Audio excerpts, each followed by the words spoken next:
Programa Water de aguas en Spain. España. Water in Spain. Vamos a hablar de cuando mi mujer rompió aguas.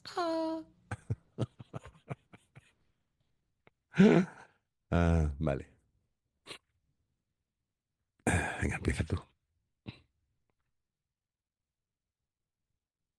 Hello, everybody. No, no, no, no, no, no, no. Usted perdone.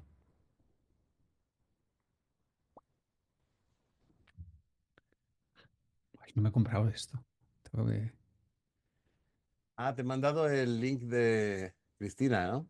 Sí, le llamo para decirle que tú estás muy ocupado y que ay, no sé si te ha quedado contigo o si no ha quedado. Me hago un poco el tonto, ¿no? Tú Ah, estás súper ocupado. no, pregúntale simplemente. No, como te ha llamado ya Jorge un par de veces, no quiere hacerse el pesado. Invéntatelo tú mismo. Esta es la de Einstein. Einstein, sí. Venga.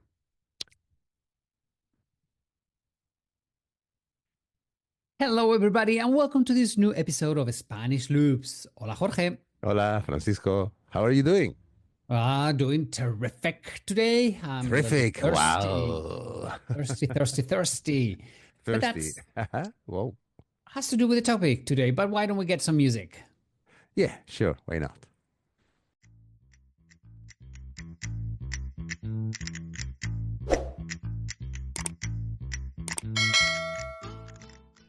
So, Francisco, the topic today, you just said that's got something to do that you're thirsty?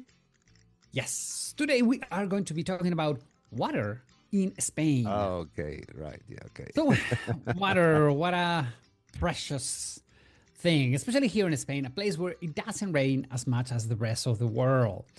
In Spain, we have about 24 inches per year. Let's make some comparisons. Let's think that Portugal has 35 inches per year, Italy 31. If we go to the United States, New York State, about 42, double, almost double what we get. Seattle, even much more. I mean, really, water in Spain is scarce. We don't have much water. We need to take care of it. Yeah, that's true. So, one of the things I want to make clear is that here in Spain, we don't have huge lakes like in the United States or Canada. Mm-hmm. When we go to Canada, when we go to the United States, and you guys say, oh, we have the Great Lakes. Hell no, those are not Great Lakes. Those are sweetwater oceans. That's Okay. right. You Americans That's are true. crazy. If you don't see the other side, it is an ocean. Okay.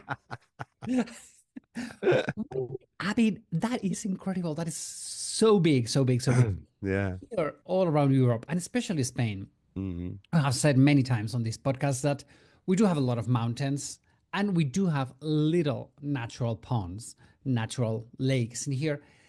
We do have some artificial lakes. Yeah. And what I'm going to say, it hurts, but it's true. It's history. Most of them constructed by Franco. General Franco, Well, he was the biggest constructor of artificial lakes. Yes, yes, yes. We don't like the guy, but we use them. We don't say that they were made by Franco, but unfortunately they were. well, I And personally don't see Franco putting a brick over oh another, no, things like God, that. he enslaved all of us. So, okay. But let's not forget Listen, one thing, Francisco. All that was made while Franco was in power.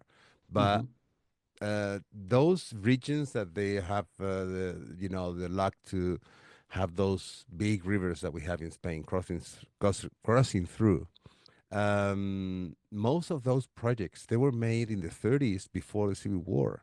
So Mhm. what happened is like any other issues as well. Like I would say the national health system in Spain started in the early 30s with the Second Republic. Okay, and it was before dictatorship. The only thing that Franco did was just to develop all those plans, making them his. Yes, and he took credit for it, and he was He took very credit proud for because that. That's he right. a lot of the propaganda that he made during Oh yeah, the absolutely. dictatorship was Yeah, like, "I've done absolutely. another lake." It's like, yeah, But but Francisco, how do what you do about it? if we talk a little bit about the history of water in general and then we focus in Spain? What do you think Okay, about that? all for you, my friend. Why did I say anything? Well, you said it. You do it. Okay. I'm gonna say an easy joke here. Let's take a deep dive into. Is that a joke for Jorge? Oh, come on. Work on your jokes, okay? Thank you. Okay, let's Well, focus. okay. I mean, if we recall history, we have to think which city was the very first one in the world, okay, that have a water system. Well, we have to go back to the year 3750 before Christ. Okay, I guess those are Egyptians. Nope. No. Sumerian city of So, Nippur, that so nowadays is Iraq. okay, between the Tigris and the Euphrates. Kind of. Yeah. Okay, So how did the people manage, waters and sewers before uh, all these things? Well, before all these modern sewers, of obviously, they relied on cesspits to collect human waste. In the Mesopotamia, for example, waste was dumped into these pits. A similar system existed in the Indus Valley civilization, where today is Pakistan, more or less, and as well as an ancient Crete and Greece. Basically, sanitation was a challenge everywhere, Francisco. I mean, wherever there were human settlements, right? That's it. But I think that you may have a guess who brought the first water distribution in Spain. Now we are focusing in Spain. I bet okay. you do. I mean, it's, the Romans are the That's ones who right. made all the huge infrastructure with aqueducts and Mhm. artificial lake ponds and all of that. Yeah, I mean that's a sophisticated engineering system just to collect, transport, and use water efficiently. That really was a revolution at the time, especially in public utilities. I mean, not far from Madrid, in a place that you have been many times as well, is the city of Segovia, where we preserve that impressive aqueduct. I mean, the in pristine conditions. Obviously, it's not serving nowadays any water to the population, but it's there as a national monument and World Heritage as well. Okay, so you go, Francisco, now. So here we have, thanks to the Romans, Yeah. we do have in Spain all of this drinking water. It was great. Then we were lucky because the Muslims, when the 7-11 they came in, Good. they did a huge infrastructure, especially for agriculture. Yeah. So really, in Spain, we have from ancient times, from Romans, and then from the 8th century after Christ, we have huge infrastructures developed to supply water for humans, for agriculture, for animals, all of that. So really, we in history we have been very well. We have done managed very well water. Yeah. I mean, talking about the Muslim period that you're talking about now, we only have to take as an example how the water was managed, I better say, in the Alhambra in Oh, Granada. I mean, just those beautiful gardens and how to provide of fresh water, not pumped. It wasn't pumped from the river underneath the hill. It was distributed from the top of the hill to another hill that it was obviously a bit below the altitude of the original one. And well, the distribution and the buried dams that I had to do and everything, it was a masterpiece of engineering. it was. I mean, really, the Alhambra is such an spectacle. The behind the scenes, I mean, for the eyes, for the senses, Yeah. it's perfect. Hmm. But behind the scenes, what we don't get to see, how they rule, how they managed all of the water supplies, the sewage Hmm. supplies, all of that, it's mind blowing. And we're talking the Alhambra. When was it constructed? Oh, yeah, we're talking from the period. I mean, in general, the all the engineering that the Arabs brought up into the Iberian Peninsula, it was from the 711, year Mhm. 711, up until 1492. But the Alhambra, we're talking about I would say 1100s, 1200s, when the complex was developed. It wasn't. Nowadays, you build a skyscraper of 150 floors in 3 4 years. In those days, obviously, that complex took a long time, much longer, so, Much and it was longer. a work in progress. They first made a citadel, they enlarged the whole thing. We have a program dedicated to that. that. And if you want to know more, just search on the timeline of Spanish loops.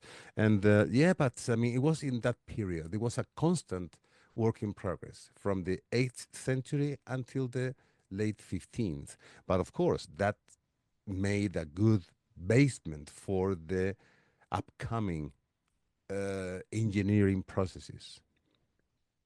So if we go on with history, I Hmm. think the problem is going to come much later with the Industrial Revolution. Wait a minute, Francisco, you're Oh, jumping 3 centuries. yeah. Well, more than three. But okay, But go now, ahead. let me just make this little remark, if you don't mind, which is that we have focused already in Spain, but Arabic Spain. Now, Spain as it is today, although it was ruled by the Habsburgs first and then the Bourbons, um, uh, I mean, Madrid was the capital of the city. Of Hmm. not the city, sorry, Of the country. the country. That's right, and it was the capital. So there was a problem of supplying water to the city, uh, and it was launched here in Madrid during the King Philip V. Okay, Felipe Quinto. Okay, let's do one thing. Um, just before that, what did you think that people used to do with the water that was wasted? Wasted in the sense of, just to clean yourself and other waste. Figurines and all the, Yeah. well, Middle Ages. Water down the window. That's right. That was everywhere around Europe. And obviously that was leading to nasty conditions and frequent, was the The word I want to Black use here, Pest. outbreaks of diseases, all Yeah. right? Okay, obviously it made the places not a nice place to stroll around. Okay, so now is when you have now said about the Industrial Revolution, and I know where you're leading here. I So know. I have a sudden, sense. suddenly, all these people that are living in rural areas are going to come to the cities. That's And the right. cities, like it happened in Middle Ages, like, what do we do? They're growing too much. It is a moment where industries, they require a lot of water for cooling. So suddenly the supply of water in the cities is not enough. We need to do something. Is when we are going to have some modern aqueducts in Spain. When we see aqueducts, a lot of people think, oh, Roman aqueduct. That one, yes, but that one is from the 1800s. Hmm. Okay, so we do have two, and it's not only in Spain, It's all over. Yeah. pretty much all around Europe. On the 18th century, 1800s, everybody comes into the cities. What do we do?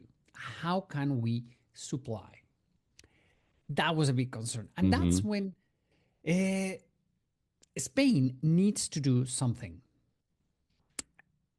in your area. Okay, Spain, for our listeners, let's make a division.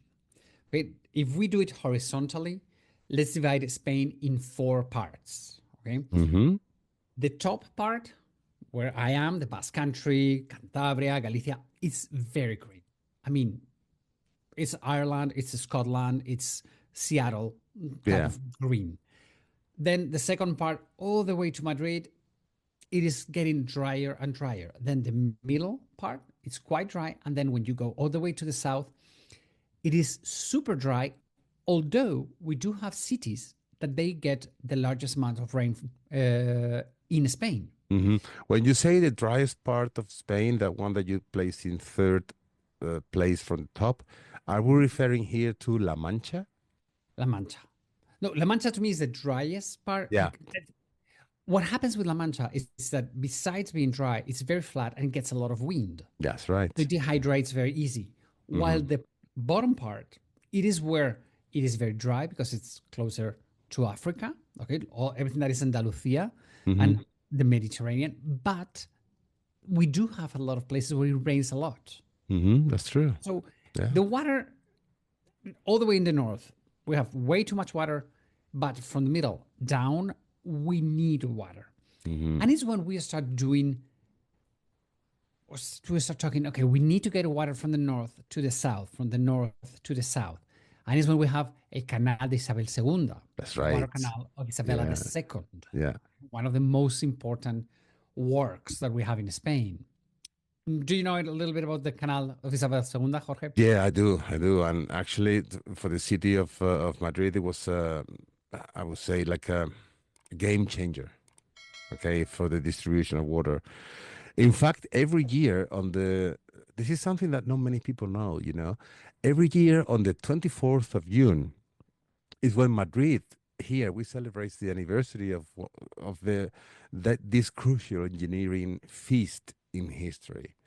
It was the arrival of the water from the Lozoya River, which is in the northern part of the province of Madrid. This that changed totally life in the capital of Spain.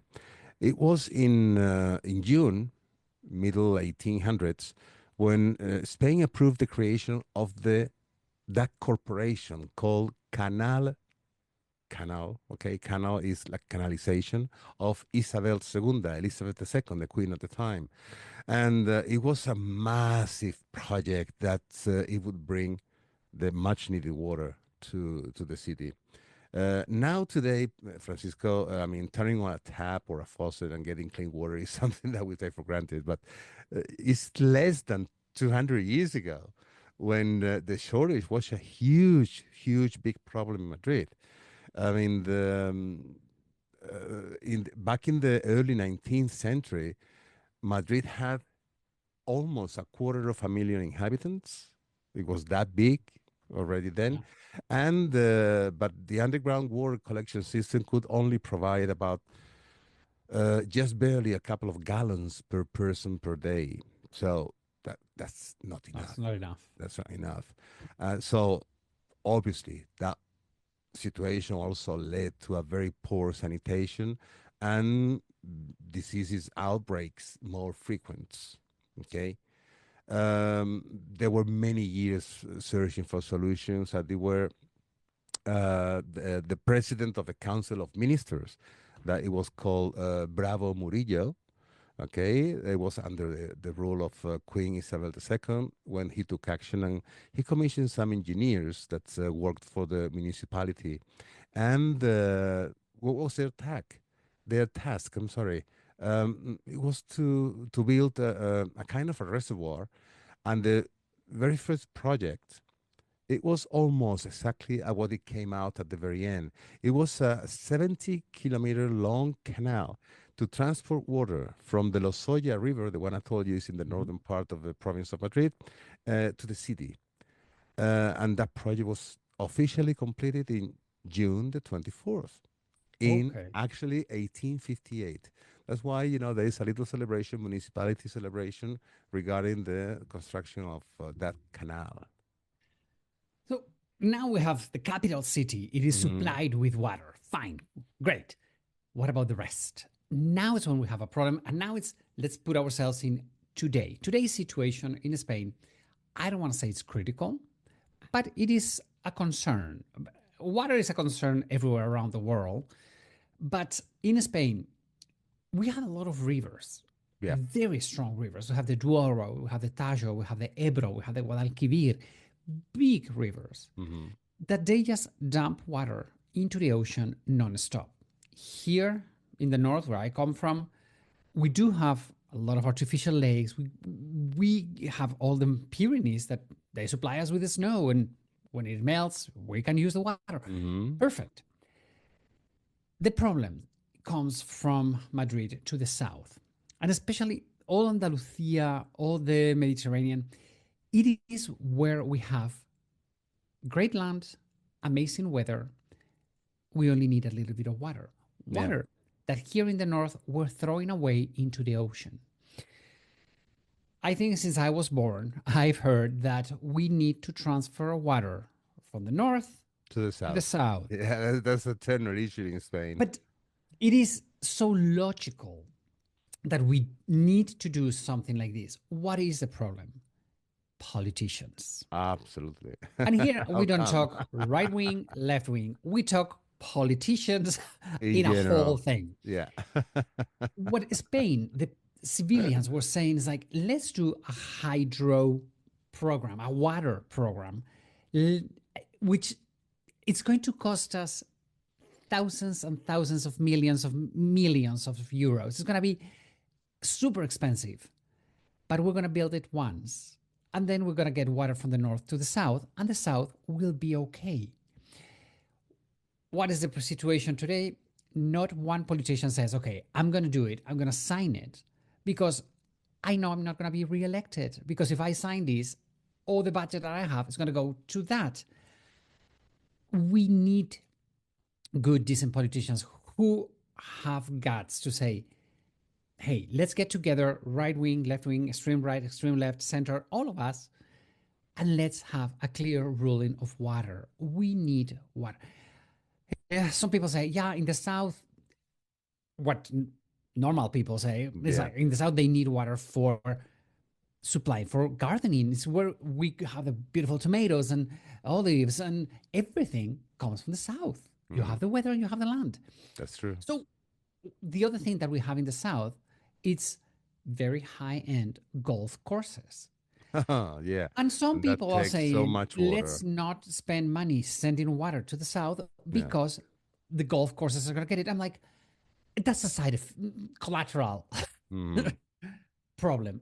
We need water in the south. Yeah. We need to be Yeah. more productive. We have very healthy soil. We have good weather. Hmm. We can be huge providers of vegetables, of fruits to the rest of Europe that we already are, Yeah. but we can do it much better. We only need to bring water from the north to the south. What is Many your people, point on yeah, this? I was about to tell you, many people might think that, hey, we have desalination plants. Yes, we Yes, do. we have But a lot of them. that is very expensive. And then that needs electricity produced by fuel. And we are a fuel dependent country, oil dependent country. We don't produce any oil here. So that makes the water very, very expensive, expensive, sorry, just going through desalination plants. I have to tell you one thing, Francisco, that this is a little curiosity, okay? It's not a fun fact, it's a curiosity that we have talked many times about Gibraltar. We even have a podcast dedicated to Gibraltar in our series of Spanish loops. And Gibraltar doesn't get anything at all, not even electricity nor water supplied from Spain. Because that's another political issue that is a little bit reflected in that podcast. But so what happened when it was the hard border? They had to build a huge, big desalination plant. So that is, it needs fuel to work, and Mhm. also the electricity plants that they have in there, the plants just to produce electricity, also runs by fuel. So that is very, very expensive. So a little corner of the Iberian Peninsula, which is Gibraltar, they supply themselves. So the population is not that big because with one desalination plant, it works. But making that all over is what you said, immensely expensive. But there is also another problem, Francisco, because some people might say, okay, who owns the water in Spain? So Ooh, ooh. yeah, that's a Hot very topic. hot topic. Yeah. Okay. Technically, the water resources in Spain are state-owned, technically. Technically.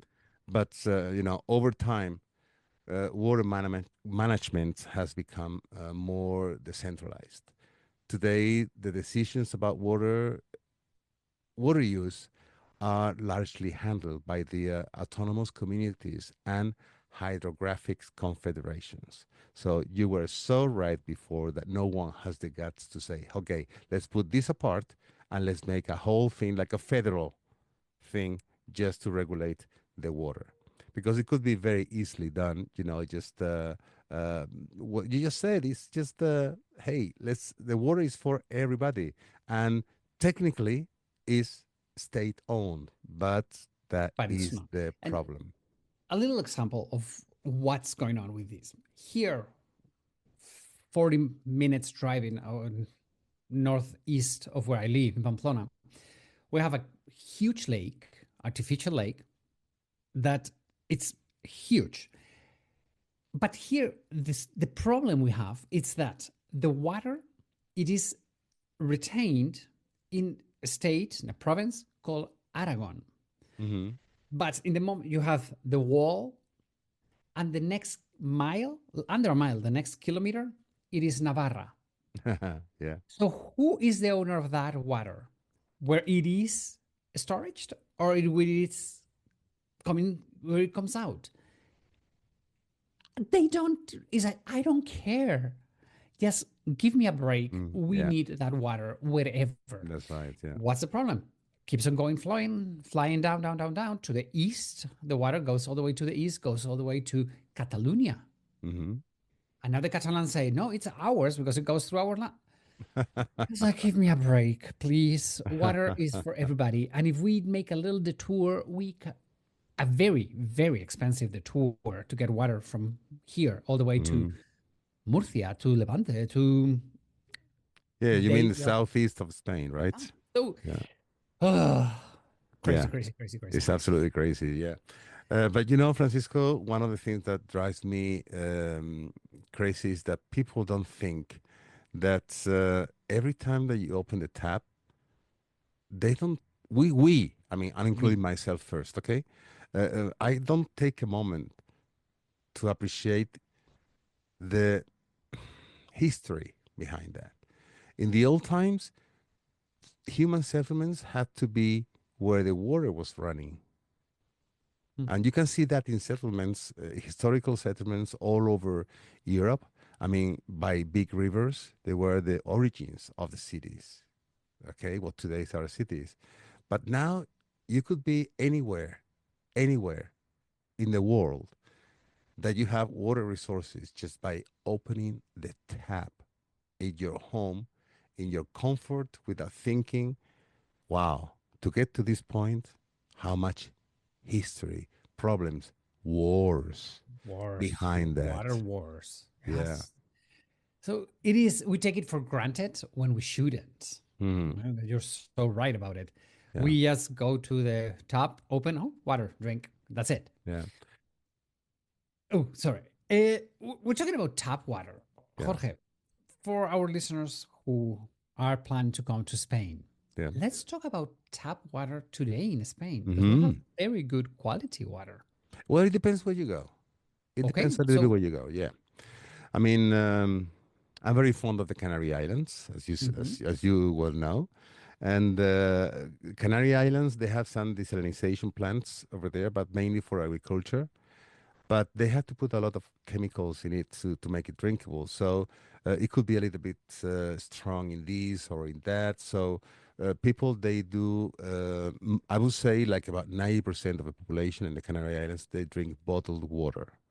I mean, just to cook is okay because if you boil the water first, then it's already good clean. and to cook, but just to drink is bottled and is processed water. Okay, it's not that they come from any kind of fountains or whatever. It's just processed water, which makes it drinkable. So the price is affordable. If you go to the south, practically the same. South Okay, of Spain, not south south of of the Spain, Canary Islands, south of south of Spain. Spain. Thank you for that remark, Francisco. Yeah, south of Spain, exactly the same. Here in Madrid, we are very lucky. The water in Madrid is considered to be one of the best in the world. In fact, when I am in Madrid, I just drink tap out of the faucets.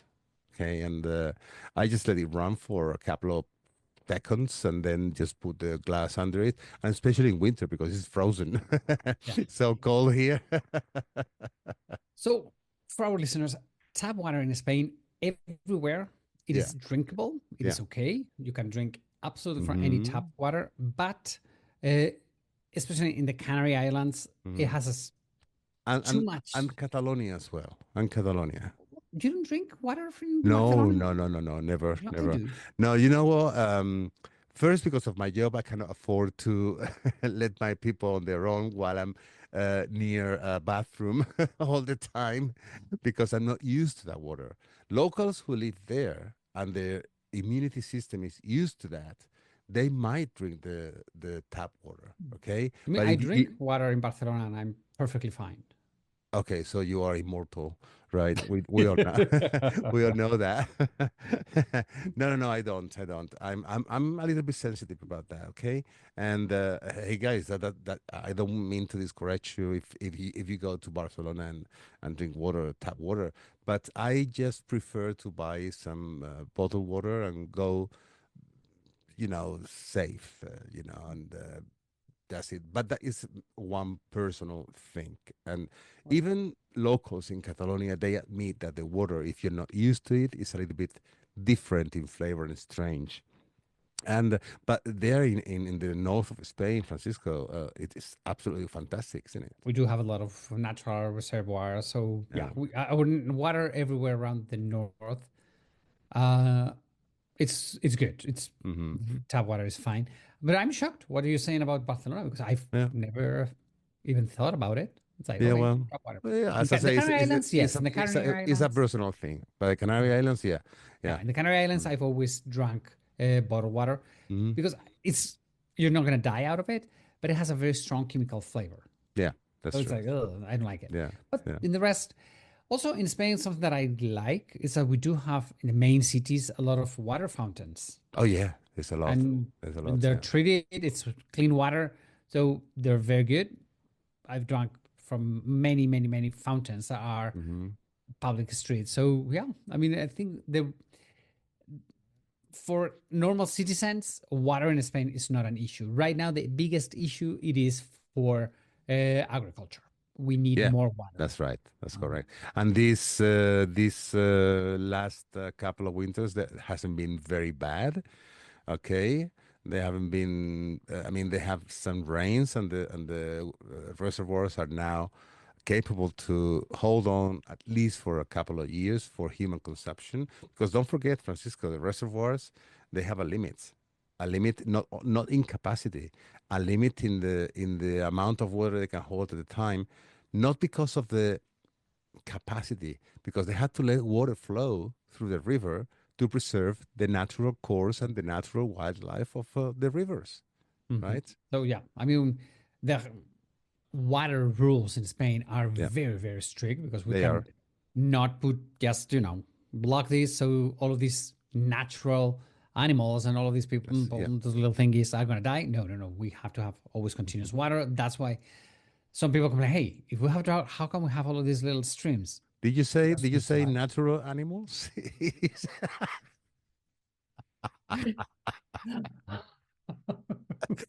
Me bad. Okay, continue, please. Okay, thank you. But yes, natural animals that live in the wildness. You Hey, fool. we have to put a little bit of humor in here, don't we? Okay. So Well, Francisco, all this drives me what I said before. Yes, to everybody out there, please think every time you open a tap or a faucet, uh, that is a very it's a long privilege. story behind that. Okay? Yes. Yeah. And we all live in places where we do have tap water, which is Yeah. incredible. Yeah. And we are lucky. We are lucky because many people still nowadays they don't have that facility, which is sad when you think about Should it. be a human right to Yeah. have access Yeah. to water. Actually, it's a human right, but Should we talk again about politicians? No, no, we're not. no, Enough for no. them. Anyway, Well, Jorge, Francisco and everybody out there, if you just want to share any thoughts with us about this podcast, please, our email is SpanishLoops@gmail.com. And well, give us your thoughts, or if you have or if you have a reservoir near your place or a lake, please send us photos. We'd love to have them see those share photos. with us, and we would be delighted, just to know where you're listening from. And if you guys have enjoyed or learned something from this podcast, please subscribe to our channel. Can be Yeah. on YouTube and Spotify, Amazon, whatever platform you're listening to us. Give us a thumb up. Yep. It helps a lot positioning our podcast. Okay. Share it. And Jorge, thank you very, very, very much. And I guess I shall see you next week. Well, let's see how I Ah, feel. Of course, I'll see you, as we silly will. boy. Okay, amigos. Have Bye, a wonderful, everybody. wonderful week. We love you. Adios, amigos. Adios, bye.